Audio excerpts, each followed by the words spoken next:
16 सोमवार व्रत कथा। एक समय की बात है, भगवान शिव माता पार्वती के साथ भ्रमण करते हुए मृत्यु लोक की अमरावती नगर में पहुँचे, जहाँ उस नगर के राजा ने भोलेनाथ का एक विशाल और खूबसूरत मंदिर बनवाया था। शिव जी और माता पार्वती उस मंदिर में रहने लगे। एक दिन माता पार्वती ने भगवान शिव से चौसर खेलने की इच्छा जताई। तब भगवान शिव माता पार्वती के साथ चौसर खेलने बैठ गए।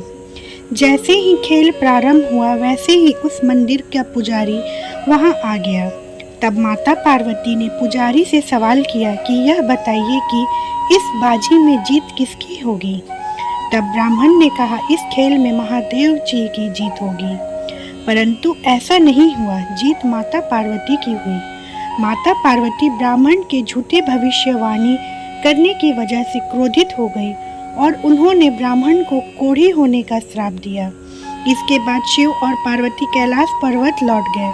माता पार्वती द्वारा दिए गए श्राप की वजह से पुजारी कोढ़ी हो गया। उसकी ऐसी हालत देखकर नगर के स्त्री पुरुष उससे दूर रहने लगे। नगर के कुछ लोगों ने राजा से पुजारी के कोढ़ी होने की बात बताई। तब राजा को पता चला कि पुजारी किसी पाप के कारण ऐसी हालत हुई है, जो उन्होंने पुजारी को मंदिर से निकलवा दिया। इसके बाद कोढ़ी पुजारी मंदिर के बाहर बैठकर ही भिक्षा मांगने लगा। इस तरह से कई दिन बीत गए। तब स्वर्ग लोक की कुछ अप्सराएं उस मंदिर में आई और उस पुजारी उसके कोढ़ी होने का कारण पूछा। पुजारी ने निसंकोच सारी बातें बता दी। तब अप्सराओं ने पुजारी को 16 सोमवार व्रत रखने की सलाह दी। अप्सराओं ने पुजारी को 16 सोमवार व्रत की विधि बताते हुए कहा कि सोमवार के दिन सूर्योदय से पहले उठना, फिर स्नान आदि से निवृत्त होकर स्वच्छ वस्त्र धारण कर लेना। इसके उपरांत आधा सेर गेहूं का आटा लेकर उसके 3 अंग बनाना। फिर भगवान शिव की प्रतिमा के समक्ष घी का दीपक जलाकर गुड़, नैवेद्य, फूल, बेलपत्र, चंदन, अक्षत, जनेऊ का जोड़ा लेकर विधि विधान प्रदोष काल में भगवान शिव की पूजा करना। पूजा के बाद गेहूं के आटे से बनाए गए 3 अंगों में एक अंग भगवान शिव को अर्पित करना और आप एक ग्रहण करना। बाकी अंगों को भगवान का प्रसाद मानकर सभी में बांट देना। इस तरह से 16 सोमवार तक व्रत रखना। फिर 17वें सोमवार को 1 पाव आटे की बाटी बनाकर उसमें घी और गुड़ मिलाकर चूरमा का प्रसाद तैयार करना। फिर इस प्रसाद का भगवान शिव को भोग लगाकर सभी लोगों में बांट देना। इस तरह 16 सोमवार व्रत करने और व्रत कथा सुनने से तुम्हारे सारे कष्ट दूर हो जाएंगे। 16 सोमवार व्रत की विधि बताकर अप्सराएं स्वर्ग लोक को चली गई। पुजारी ने अप्सराओं के कहने अनुसार विधि विधान 16 सोमवार व्रत किया। फलस्वरूप भगवान शिव की अनुकंपा से उसका कोढ़ दूर हो गया।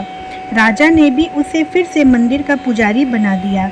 इसके बाद से वह मंदिर में आनंद से अपना जीवन व्यतीत करने लगा।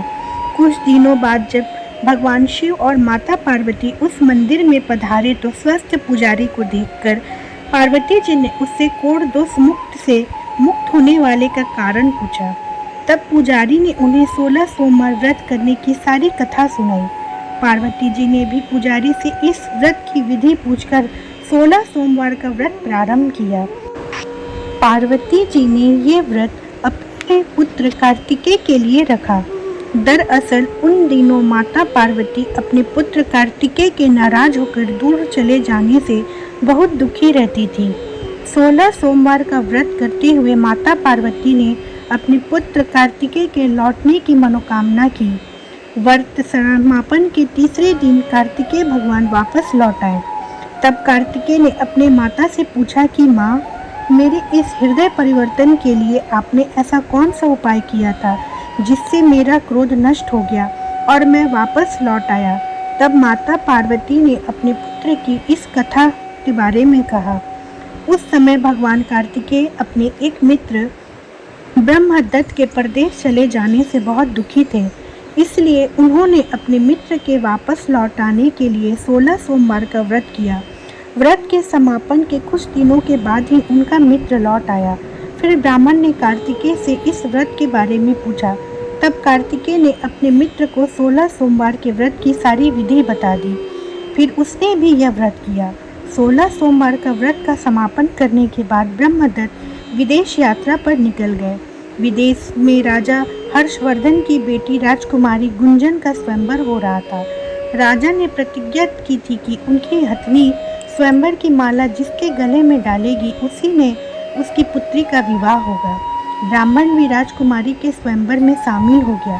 तभी एक सजी धजी हथनी सूंड में जयमाला लिए वहां आई और उसने ब्राह्मण के गले में जयमाला डाल दी। फलस्वरूप राजकुमारी का विवाह ब्राह्मण से करा दिया गया। एक दिन ब्राह्मण की पत्नी ने पूछा, हे प्राणनाथ, आपने ऐसे कौन से शुभ कार्य किए थे कि उस हथनी ने सभी राजकुमारों को छोड़कर आपके गले में जयमाला डाली। तब उस ब्राह्मण ने अपनी पत्नी को 16 सोमवार व्रत की विधि बताई। इसके बाद राजकुमारी ने भी पुत्र की इच्छा से 16 सोमवार का व्रत किया। कुछ समय बाद भगवान शिव की अनुकंपा से राजकुमारी को भी एक सुंदर और स्वस्थ पुत्र की प्राप्ति हुई, जिसका नाम गोपाल रखा गया। बड़े होकर राजकुमारी के पुत्र गोपाल ने अपनी माँ से पूछा कि माता, मैंने तुम्हारे ही घर में जन्म क्यों लिया, इसका क्या कारण है? तब माता गुंजन ने पुत्र को 16 सोमवार व्रत की महिमा के बारे में बताया। व्रत का महत्व जानकर गोपाल ने भी ये राज्य पाने के लिए इच्छा से व्रत किया। व्रत समापन के बाद गोपाल घूमने के लिए अपने नगर के पास ही दूसरे किसी नगर में गया। वहाँ के वृद्ध राजा को गोपाल पसंद आ गया और उसने अपनी पुत्री मंगला का विवाह गोपाल से करा दिया। 16 सोमवार के व्रत करने से ही गोपाल महल में पहुंचकर आनंद से रहने लगा। 2 साल बाद उस वृद्ध राजा का निधन हो गया तो गोपाल उस नगर का राजा बन गया।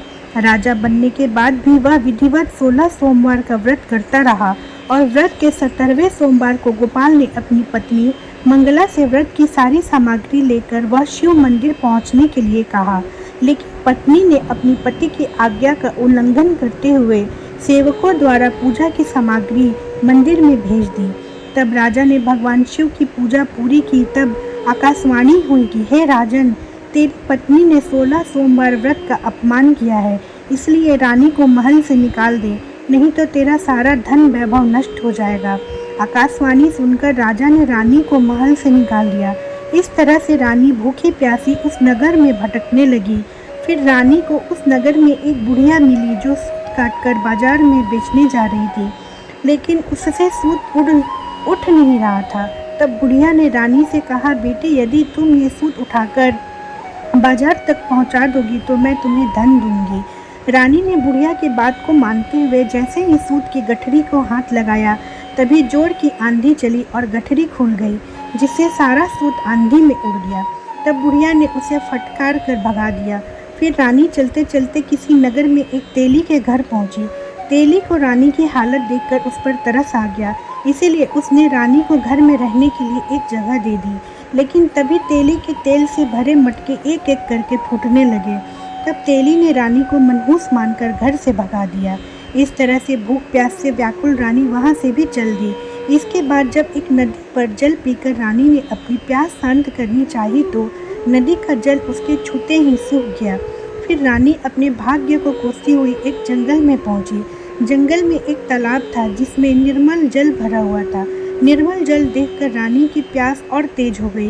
रानी तालाब से जल पीने के लिए जैसे ही तालाब की सीढ़ियाँ उतरी, वैसे ही उस जंगल में असंख्य कीड़े उत्पन्न हो गए। रानी ने अंत में दुखी होकर उस गंदे जल को ही पीकर अपनी प्यास शांत की। इसके बाद जब रानी ने एक पेड़ की छाया में बैठकर कुछ देर आराम करना चाहा तो वह पेड़ सूख गया। रानी जैसे ही दूसरे पेड़ के नीचे जाकर बैठी, वो भी सूख गया। वन और सरोवर की यह दशा देखकर उस वन के ग्वाले बहुत हैरान हुए। ग्वाले उस रानी को मंदिर में पुजारी जी के पास ले गए। रानी को देखते ही पुजारी जान गए कि ये अवश्य किसी बड़े घोर संकट में पड़ी है, किसी पाप के कारण ऐसे दर दर भटक रही है। तब पुजारी ने रानी से कहा, पुत्री, तुम इस मंदिर में रहो, भगवान की कृपा से कुछ ही दिनों में सब ठीक हो जाएगा। रानी उस मंदिर में रहने लगी, लेकिन रानी भोजन बनाती तो सब्जी जल जाती, आटा छूती तो उसमें कीड़े पड़ जाते, जल स्पर्श करती तो उसमें बदबू आने लगती। पुजारी भी रानी के दुर्भाग्य से चिंतित होते हुए बोले, हे पुत्री, अवश्य तुझसे कोई अनुचित काम हुआ है जिसके कारण तेरी ऐसी दशा हुई है। पुजारी की बात सुनकर रानी ने सारी घटना बता दी। पुजारी ने कहा, अब तुम कोई चिंता मत करो, सच्चे मन से 16 सोमवार के व्रत करना शुरू कर दो। पुजारी की बात मानकर रानी ने ये व्रत प्रारंभ कर दिए।